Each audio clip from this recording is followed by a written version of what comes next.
오늘은 우리 주님께서 고난의 십자가를 지시기 위해서 나귀를 타시고 예루살렘에 입성하신 날입니다. 입성하신 것을 기념하는 날입니다. 어떻게 말하면 우리 주님께서 본격적인 고난, 십자가의 고난을 향해서 첫 발걸음을 내디딘 그런 날이라고도 볼 수 있죠. 그래서 이 한 주간을 우리가 보통 고난주간으로 지키게 됩니다. 그래서 우리 이 나성 한인교회에서도 내일서부터 토요일까지 특별 새벽 기도회로 이렇게 모이게 됩니다. 제가 아마 설교를 하게 될 것 같은데요. 우리 예수님께서 십자가 위에서 하셨던 말씀, 십자가의 7원이라고 얘기하죠. 그 말씀들을 가지고 우리 고난주간에 은혜를 받으려 합니다. 많이들 참석하셔서 우리 정말 큰 은혜 받았으면 좋겠습니다. 그런데 우리 신앙생활을 좀 이렇게 오래 하신 분들 있죠. 여기도 보면 수십 년째 신앙생활 해오신 분들이 있습니다. 이런 분들은 고난주간을 지금 수십 년째 경험을 하는 거예요. 작년에도, 재작년에도, 또 아마 올해도, 내년에도 이 고난주간, 부활주간을 경험하게 될 것입니다. 근데 이렇게 날마다 그냥 이렇게 고난주간을 이렇게 맞다 보니까, 매년 맞다 보니까 이 고난주간이 그냥 연례 행사처럼 끝나는 경우들이 참 많아요. 올해도 또 고난주간인가 보다. 뭐 오늘 이번에는 뭐 찬양대에서 부활절 칸타타 뭐 하려나? 뭐 그냥 이렇게 연례 행사처럼 이 고난주간을 맞이하는 경우가 많습니다. 이건 참 안타깝고 비극적인 일이에요. 정말 이 고난주간에 은혜를 받아야 되는데 은혜는 받지 않고 행사만 치르다 끝난다면 참 안타까운 일이 아닐 수 없습니다. 2014년 고난주간, 그리고 다가오는 부활주간, 이 기간에는 정말 여러분들 이렇게 되지 않기를 간절히 바랍니다. 정말 절기를 행사로 잘 지키는 것 의미 없는 일은 아닙니다. 그러나 뜻깊은 절기, 의미 있는 절기를 지키기 위해서는 그 절기의 의미를 제대로 알고 지켜야 돼요. 또 그 절기에 깨달음이 있어야 돼요. 또 깨달음에서 끝나는 것이 아니라 결심이 있어야 돼요. 새롭게 변화되는 일이 있어야 합니다.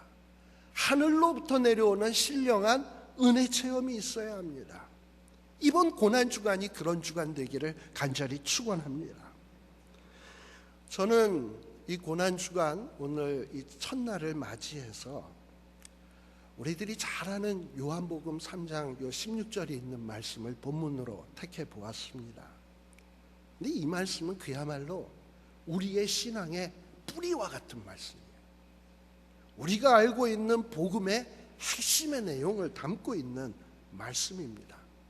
그래서 종교개혁가였던 마틴 루터 선생님께서도 이 요한복음 3장 16절을 가리켜서 작은 복음이다, 그야말로 복음의 축소판이다라고 말씀을 해주셨습니다. 요한복음 3장 16절 말씀은 아마 여러분들 다 암송하시지요? 교회 다니는 성도라면 어른이건 어린아이건 할 것 없이 이거 다 암송해요. 저도 유치부 때부터 암송했던 말씀이에요. 근데 저한테 이거 암송을 가르친 선생님이 참 기가 막힌 방법으로 저를 이걸 외우도록 해서 아직도 잊질 않습니다. 한번 해볼까요? 하나님이 세상을 이처럼 사랑하사 독생자를 주셨으니 누구든지 저를 믿으면 멸망하지 않고 영생을 얻으리로다. 영생을 얻으리로다. 참 어떻게 이렇게 유치하게 가르쳐 줬는지. 그러다 보니까 어쨌든 요한복음 3장 16절은 잊어버리지 않아요. 근데 문제는 암송하는 게 중요한 것이 아니고 그 암송하고 있는 그 말씀의 뜻을 제대로 아느냐? 제대로 아십니까?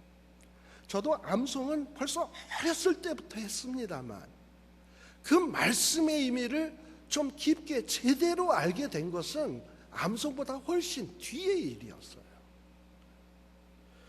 사실 이 말씀은 참 우리를 감격하게 하는 말씀입니다. 저는 목사로서 이렇게 단에 서는 일이 참 많이 있습니다.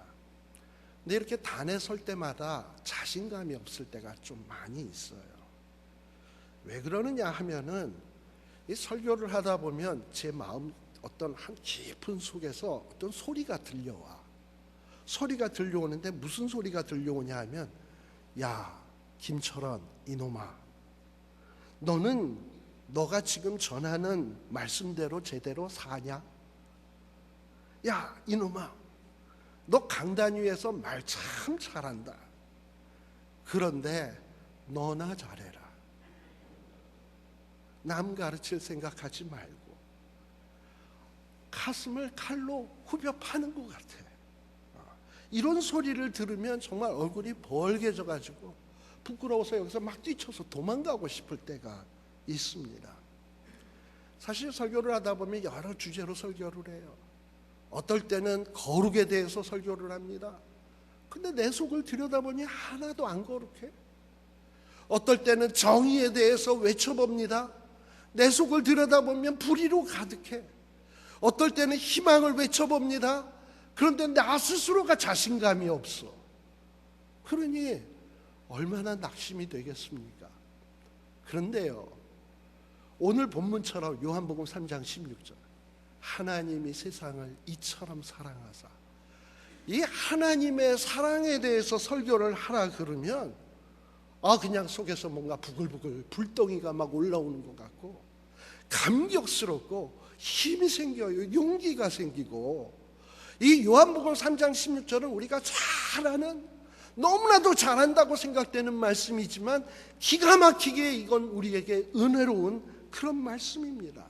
이런 은혜를 오늘 함께 나누었으면 합니다. 오늘 읽은 말씀에 보면 우리 하나님께서 세상을 이처럼 사랑하사라고 말씀하십니다. 도대체 세상을 이처럼 사랑했다, 이게 도대체 무슨 뜻일까요? 이 말씀의 뜻을 알기 위해서는 여기에 나오는 말 한 말씀 한 말씀을 따져볼 필요가 있습니다. 여기에서 나오는 세상이라는 말은 원래 헬라어로 코스모스라는 말이에요. 하나님이 이 세상을 이처럼 사랑하사, 도대체 어떻게 생긴 세상이길래, 어떤 세상이길래 하나님이 사랑할까? 우리가 뭔가를 사랑하면 사랑할 만한 이유가 있잖아요. 사랑할 만한 이유가 있는데 하나님이 세상을 이처럼 사랑했대, 이유가 있을 거 아니에요. 그런데 성경 앞뒤 문맥, 그 다음에 성경 전체를 통해서 이렇게 살펴보니까 하나님께서 세상을 사랑할 이유가 별로 없어. 특히 또 세상뿐만 아니라 세상에서 가장 귀한 존재인 우리, 이 요한복음 3장 16절의 말씀을 이렇게 바꿔봅시다. 세상 대신에 여러분들의 이름, 하나님이 김철원을 이처럼 사랑하사 독생자를 주셨으니, 그랬을 때 하나님이 나를 사랑할 이유가 뭐가 있을까? 뭐 이유를 발견할 수가 없어요.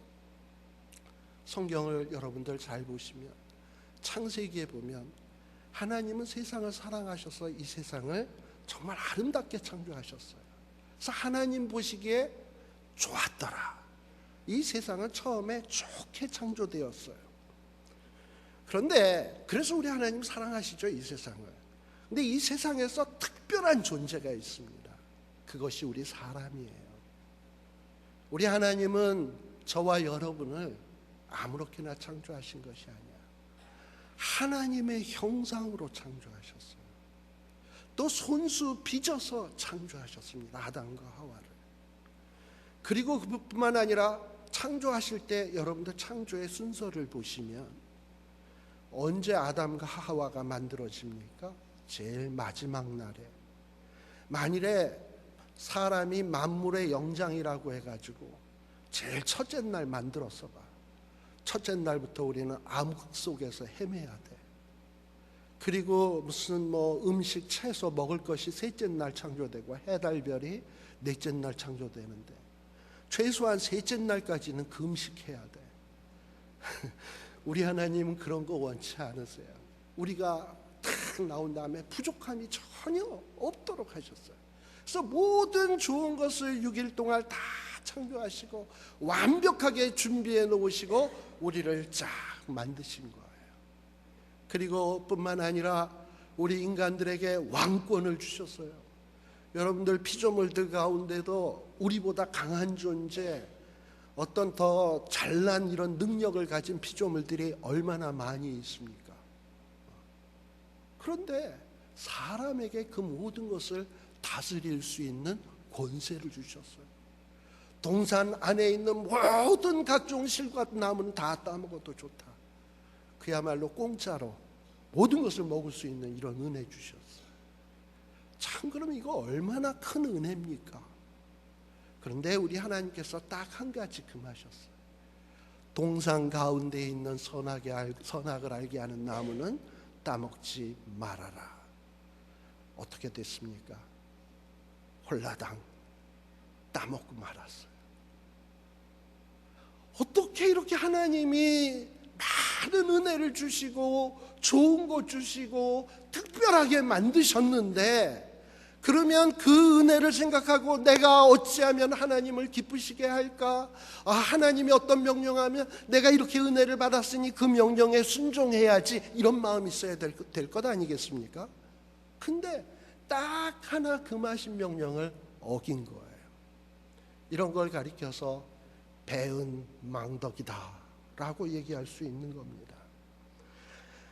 결국 우리 아담과 하와가 이렇게 범죄함으로 인해서 우리 모두가 죽게 되었습니다. 성경 말씀은 분명히 말합니다. 히브리서 9장 27절, 로마서 5장 12절 같은 말씀에 보면 한 사람으로 말미암아 죄가 세상에 들어왔다. 그리고 그 결과는 사망이다. 그 후에는 심판이 있다. 이 사망에 이르는 죄, 이 죄는 우리의 인류의 대표였던 아담으로 말미암아 오늘의 저와 여러분들에게 전이가 돼버린 거예요. 참 억울하게 생각될 수 있어요. 나는 에덴 동산에 있어 본 적도 없고 선악을 알게 하는 나무를 본 적도 없고 따먹지도 않았고, 그리고 지금껏 내 살아온 거 보니까 뭐 그다지 그렇게 내가 죽일 놈 소리 들을 만큼 무시무시한 죄 지은 적도 없는데 아담 할아버지 하와 할머니 때문에 죽게 된다니 좀 억울하게 생각되지요. 그런데 우리 아담 하와가 범죄한 것은 모든 인류를 대표해서 범죄한 거예요. 그래서 아담이 그 명령을 범한 것은 단순히 한 사람이 범한 범죄가 아니라 모든 사람이 범한 것이 되는 겁니다. 그래서 아담이 만들어 놓은 죽음의 운명, 우리는 어쩔 수 없이 가야 돼. 여러분, 식인종 엄마 아빠가 애를 낳으면 걔는 뭐가 됩니까? 식인종이 돼요. 또 우리 해적선을 한번 생각해 봅시다. 해적선 안에 누가 삽니까? 해적이 있겠지. 해적선이니까. 근데요, 해적선 안에 있는 해적들도 보면 말이죠, 그들에게 사랑이 있어요. 우정도 있고요, 의리도 있고요, 나름대로 뭐 있을 거 다 있어요. 근데 바깥에서 해적선을 보면 그 해적선 안에 있는 사람은 뭡니까? 해적이에요. 죽일 해적이에요. 붙잡아야 될 해적들이에요. 이 아담으로 말미암아 태어난 인류, 결국 아담과 함께 죄인으로 심판받아야 될 존재입니다. 죽어야 될 존재입니다. 아무리 선행을 베풀고 사랑을 실천한다 할지라도 해적선 안에 있는 사람들이 해적인 것처럼 아담의 피를 받고 태어난 우리는 저주받아 마땅한 죄인입니다. 사도 바울은 시편 14편 3절의 말씀을 인용해서 이렇게 이야기합니다. 기록된 바 의인은 없나니 하나도 없으며 깨닫는 자도 없고 하나님을 찾는 자도 없고 다 치우쳐 한 가지로 무익하게 되고 선을 행하는 자는 없나니 하나도 없도다. 인간의 불행 언제 시작되었습니까?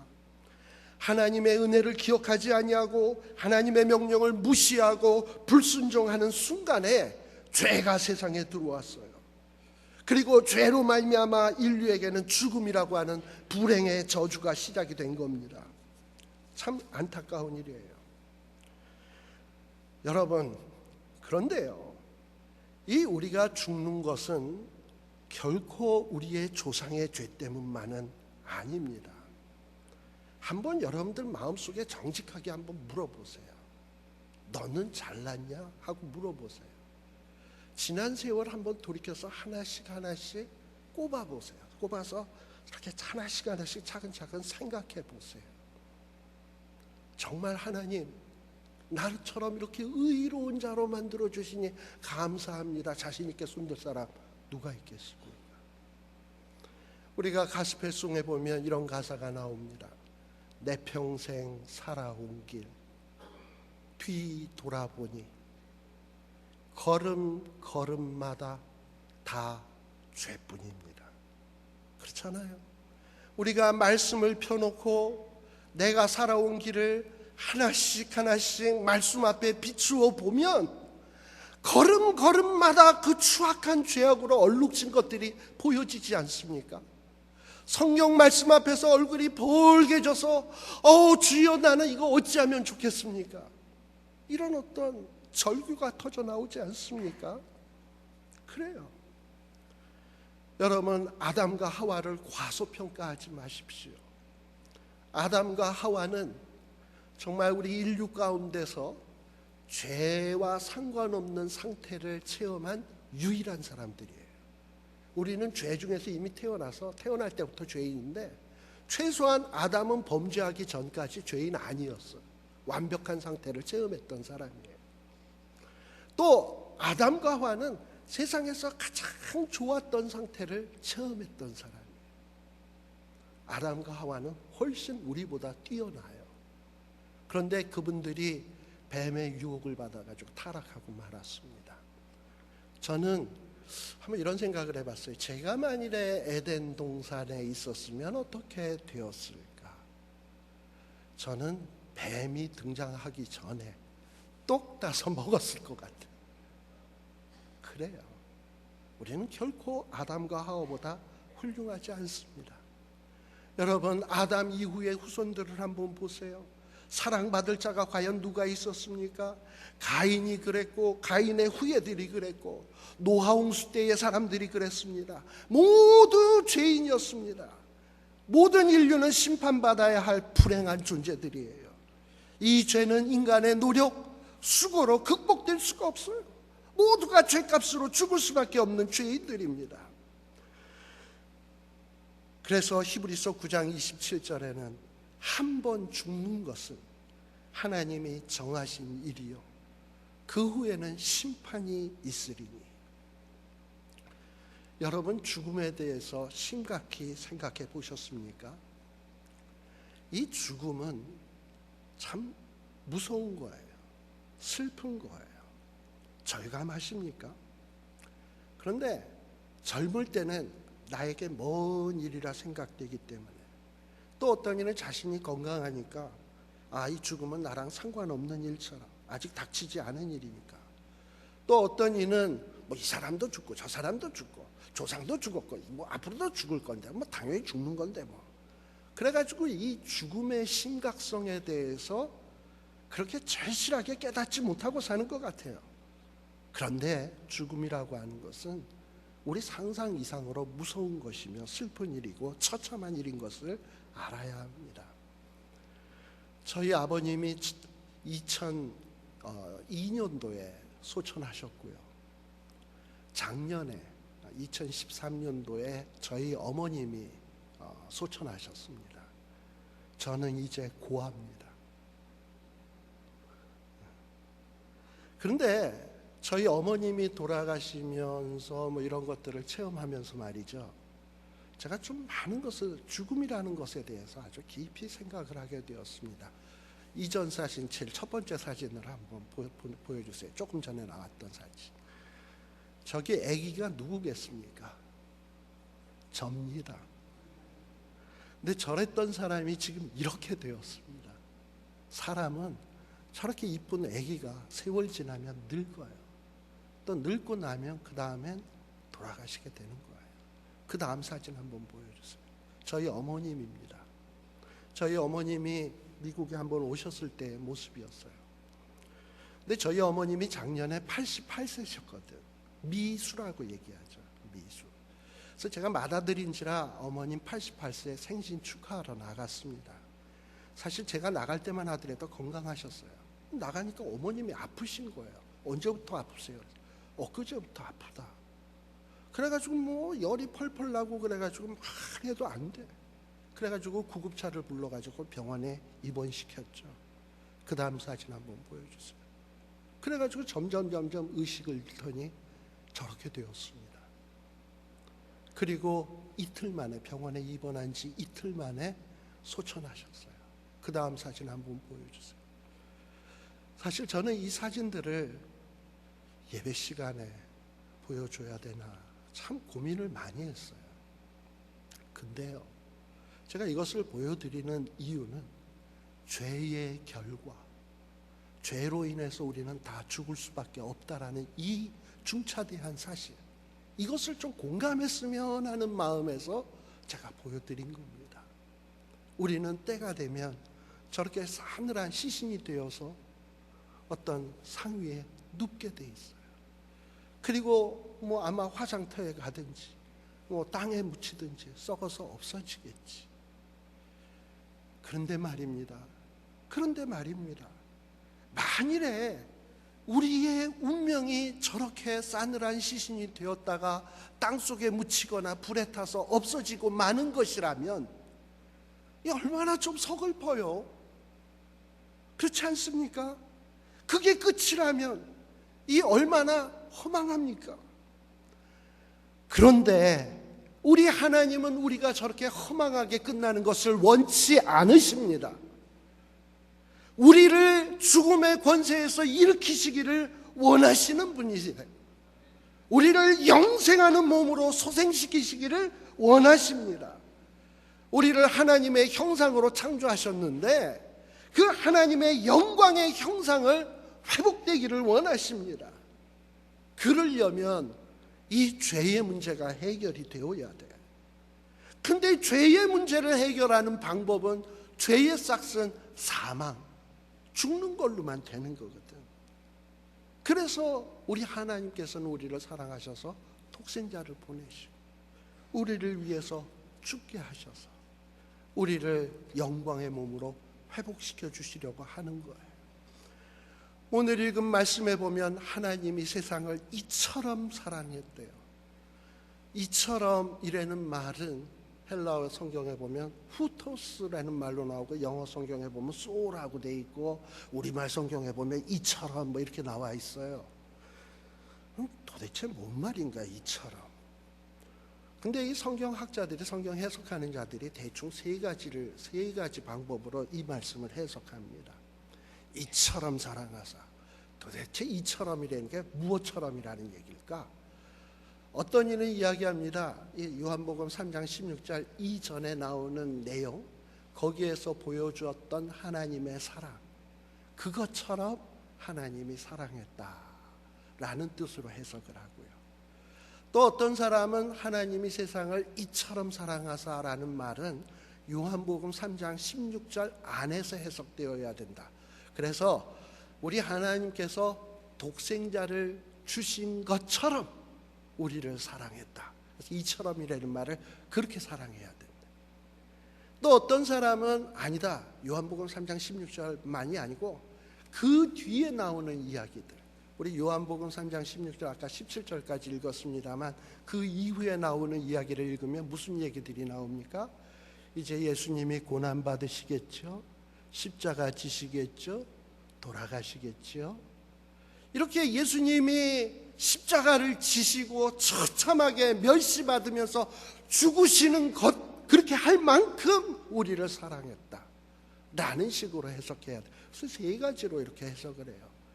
저는 근데 이 세 가지 이런 해석 가운데 어느 게 맞는 해석이냐, 뭐 셋 중에서 하나 선택해라 이러고 싶지 않아요.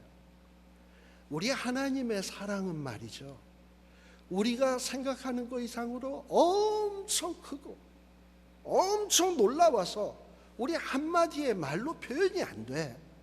그러니 이 하나님의 이 사랑을 표현하려면 이런 방법 저런 방법 또 이런 방법, 모든 방법을 다 동원한다 하더라도 하나님의 사랑은 필설로 설명될 수 있는 것이 아닙니다.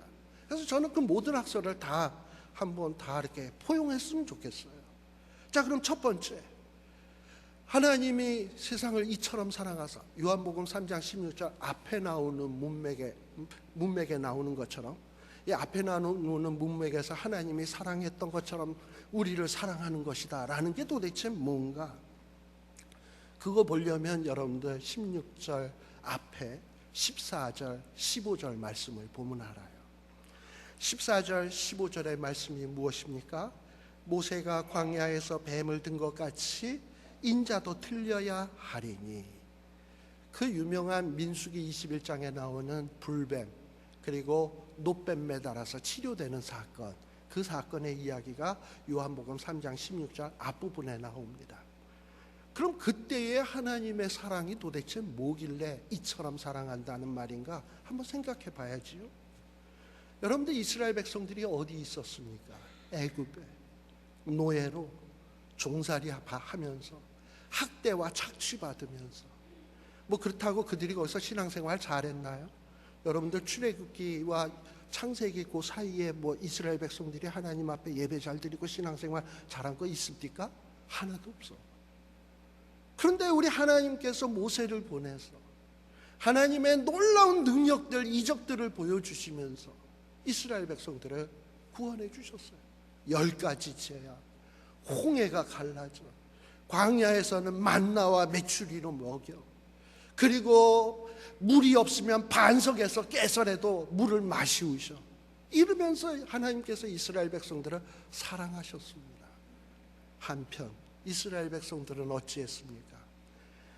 때만 만났다 그러면 불평, 때만 만났다 그러면 원망, 심지어는 마음의 분노들이 치올라가지고 모세를 돌로 쳐 죽이려고 막 나섰던 사람들이에요.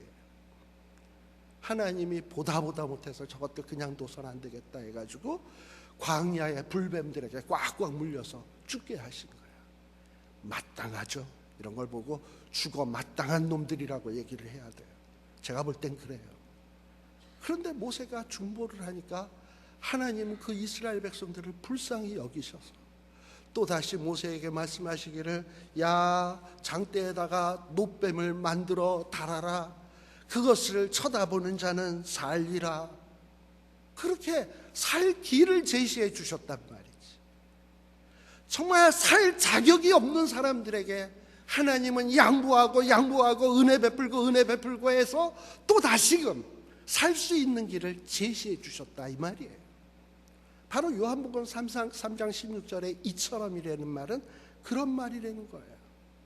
광야에서 정말 살 자격이 없는 사람들에게 살 길을 주셨던 것처럼, 이처럼 하나님이 정말 하나님 앞에서 은혜 받을 자격 없고 하나님 앞에서 축복받을 자격 없는 우리를 사랑하셔서 은혜 베푸셨다. 이게 바로 이처럼의 의미라는 겁니다.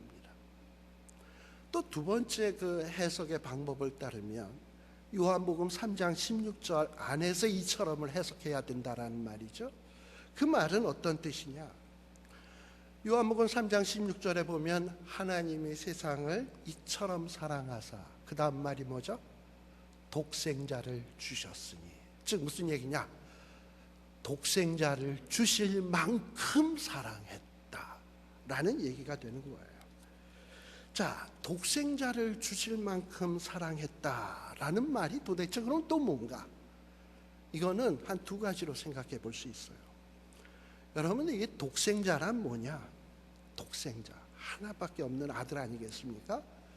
이 말의 뜻은 가장 귀하다라는 거야. 여러분들 외아들, 하나밖에 없는 자식 했을 때 얼마나 귀합니까?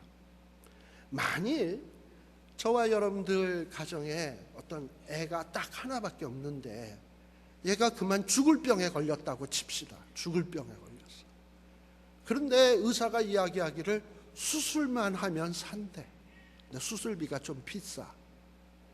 에이, 비싸서 못 고치겠네. 죽어라 그냥 너. 이렇게 내버려 두실 분 계십니까? 없잖아.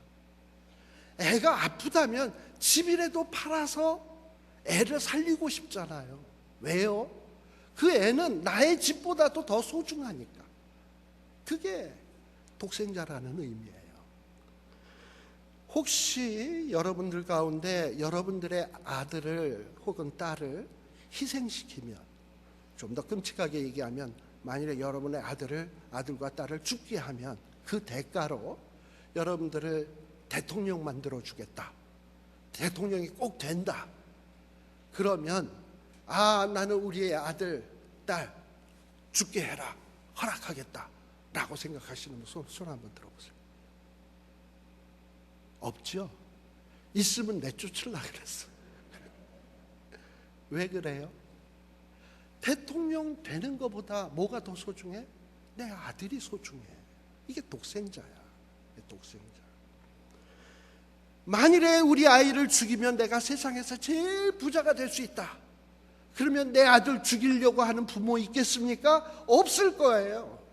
즉 우리의 아들이 있다면 그 아들은 그 세상에 돈보다도 집보다도 명예보다도 권세보다도 더 소중한 게 내 아들이야. 그런데 우리 하나님께서 이 자격 없는 우리를 위해서 하나님의 가장 귀한 소유를 주실 만큼 저와 여러분들을 사랑하셨다라는 겁니다. 그 사랑을 이해할 수 있습니까? 또 독생자를 주셨다라는 의미는 어떤 의미인가? 독생자는요, 말 그대로 하나밖에 없다라는 의미예요. 만일에 아들이 여럿이 있다면 이 아들을 보내서 죄를 구속하기 위해서 대신 죽으라 그랬는데 죄가 안 사해졌어. 그러면은 다시 스페어 아들, 둘째 아들을 보내서 했더니 됐어. 뭐 이렇게 해서 뭐 얘가 안 되면 얘로, 얘가 안 되면 얘로, 뭐 이렇게 해서 아들이 여럿 있다면 자꾸 보내면 되는데, 근데 하나님께서 아들이 여럿 있나? 하나님의 독생자, 하나밖에 없는 아들. 근데 이 아들을 보내서 뭔가 죄의 문제가 해결되지 않으면 어떻게 되는 건가? 구원받을 길이 없는 거예요. 그러니까 이 독생자는 어떤 의미를 갖느냐 하면, 이 예수님이 아니고서는 구원받을 수 있는 방법이 없는 거야.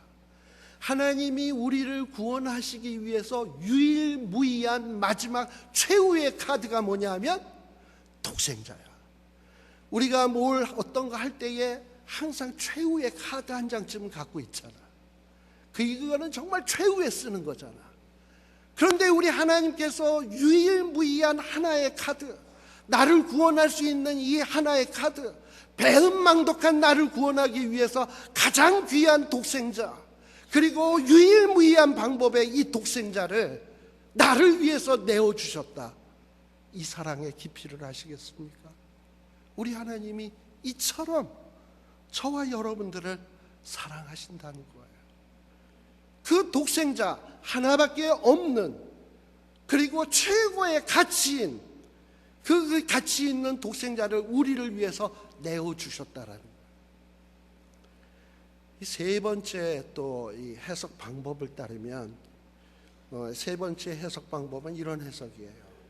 하나님이 세상을 이처럼 사랑하사 독생자를 주셨으니, 이건 여기서만 끝나면 안 되고 뒤에 나오는 문맥까지 살펴야 된다는 거예요. 뒤에 나오는 문맥이 뭡니까? 예수님이 이 땅 위에 오셔서 그걸로 끝났나요? 고난의 십자가로 향하여 가셨습니다. 채찍에 맞으셨고요, 그리고 비참하게 돌아가셨습니다.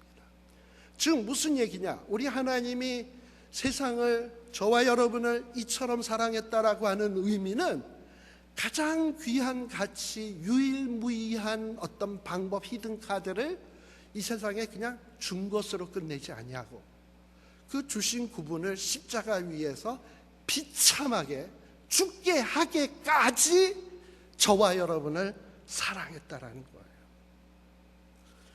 십자가, 이거 참으로 끔찍한 형벌입니다. 그런데 우리 예수님은요, 십자가 지시기 전에 이미 많은 형벌을 받았어요. 로마 군인들에게 채찍에 맞았고, 어떤 이는 가시면류관을 머리에다 씌우면서 네가 유대인의 왕이야? 그래, 왕관 써라 하고 푹 씌우고, 그리고 침 뱉고 조롱하고. 패션 오브 크라이스트라고 하는 영화 여러분들 보셨죠? 채찍에 맞을 때마다 살점이 뚝뚝 떨어져 나갑니다. 찢어집니다. 피가 터져 나옵니다. 허연 뼈다귀가 드러납니다. 근데 그럼 이미 만신창이가 된 몸을 가지신 우리 예수님께서 우리의 죄의 문제, 우리의 죽음의 문제를 해결하기 위해서 예수님이 재판받은 곳으로부터 골고다 언덕까지가 한 600m 돼요. 600m. 꽤 긴 거리예요. 그 긴 거리를 십자가를 메고, 십자가는 통나무로 되어 있잖아요. 누가 또 그거를 무게를 한번 생각해 봐요. 한 60kg 된다. 사람, 어른 남자의 무게. 이미 몸이 만신창인데, 지칠 대로 지쳤는데, 그거를 메고 그 골고다 언덕으로 주님이 올라가셨습니다. 왜? 우리의 죽음의 문제, 우리의 이 저주의 문제를 해결하기 위해서 올라가신 거예요. 만신창이의 몸으로 한 걸음 한 걸음 올라갑니다. 피를 너무 많이 흘리신 주님께서 탈진되어 쓰러집니다. 쓰러질 때마다 땅에 부딪히면서 응고되었던 핏줄들이 다시 터져 나옵니다. 피가 줄줄 흘러내립니다. 십자가의 형벌을 받는 죄수들 가운데는 어떤 죄수는 십자가에 매달려서 한 일주일 동안 그냥 죽지 않고 이렇게 살아있는 죄수들이 있대요. 근데 그 십자가에 매달린 죄수는 너무나도 고통스럽고 너무나도 힘들어서 막 알게 모르게 막 욕설을 내뱉는다고 합니다. 그럼 옆에서 지키던 군인들이 듣기가 싫어서, 그 욕설을 듣기가 싫어서 그 십자가 지고 있는 사람의 혀를 쭉 뽑아가지고 잘라버린대. 그 뭐 잘라서 지혈을 해주겠습니까? 꼬매주겠습니까? 뭐 하겠습니까? 피가 뚝뚝뚝뚝 흘리는 거지. 그러면 이 피냄새를 맡은 파리떼들, 날파리 같은 거 있잖아요. 이런 애들이 피를 먹겠다고 막 입에 달라붙으면 파리들이 막 꼬이고, 또 이런 것들이 코로도 피가 나오니까 그 안으로 막 기억 들어가가지고 그만 숨이 막혀서 질식을 한답니다. 그리고 더 이상 욕설을 할 수 없게 된다는 거지요. 그런데 왜 이런 끔찍한 십자가의 형벌을 우리 주님이, 우리 예수님이 감당해야 하는 겁니까? 이 주님이 죽으시는 죽음은 저주받은 죽음입니다. 왜? 예수님께서 내 대신 저주를 받고 계시기 때문입니다. 내가 받아야 될 고통, 내가 받아야 될 수치를 우리 주님이 대신 감당하시는 겁니다. 그 고통이 얼마나 더 처절하고 끔찍한 것이었는지 우리 주님께서도 십자가 위에서 외치시기를 엘리 엘리 라마 사막다니, 나의 하나님 어찌하여 나를 버리셨나이까, 이렇게 외치겠습니까? 지옥이란 뭡니까? 하나님이 외면하시는 곳이에요. 지옥, 하나님이 버리신 곳이에요. 그런데 우리 주님은 십자가 위에서 버림받았습니다. 하나님으로부터 외면당했습니다. 우리 주님은 지옥을 체험하고 있는 거예요. 왜? 내가 그 지옥을 체험해야 되는데 우리 주님이 내 대신 지옥을 체험하시는 겁니다. 그 사랑을 아시겠습니까? 사실 십자가의 절규는 우리 모두가 지옥에서 부르짖어야 될 절규입니다. 십자가의 고통은 죄 지은 우리 모든 인간들이 지옥에서 당해야 될 바로 그 고통이었습니다. 십자가의 저주는 지옥의 저주, 바로 그것이었습니다. 그런데 우리 예수님께서 이사야 53장 5절에 보면 그가 찔림은 우리의 허물을 인하며 그가 상함은 우리의 죄악을 인함이라. 그가 징계를 받음으로 우리가 평화를 누리고 그가 채찍에 맞음으로 우리가 나음을 입었도다. 우리가 이렇게 멀쩡하게 살아있고 우리가 나을 수 있고 나중에 영생의 몸으로 부활할 수 있는 이유, 우리 주님이 고난주간에 처절한 고통을 당하셨기 때문입니다. 이 어찌 이 고난주간을 연례 행사로 보낼 수 있겠습니까? 주님의 고난을 생각한다면 하루도 깨어 기도할 수 없습니까? 기도해야죠. 나를 위해서 기도해야 되겠고, 여러분의 교회를 위해서 기도해야 되겠고, 각자 자신들의 가정을 위해서 우리 기도해야 되지 않을까요? 그리고 주님의 고난을 묵상해야 되지 않을까요? 그리고 결심해야 되지 않을까요? 그리고 새로워져야 되지 않습니까? 이런 은혜의 축복이 이번 한 주간 동안 이 교회, 나성 한인교회 위에 충만히 임하시기를 간절히 축원드립니다.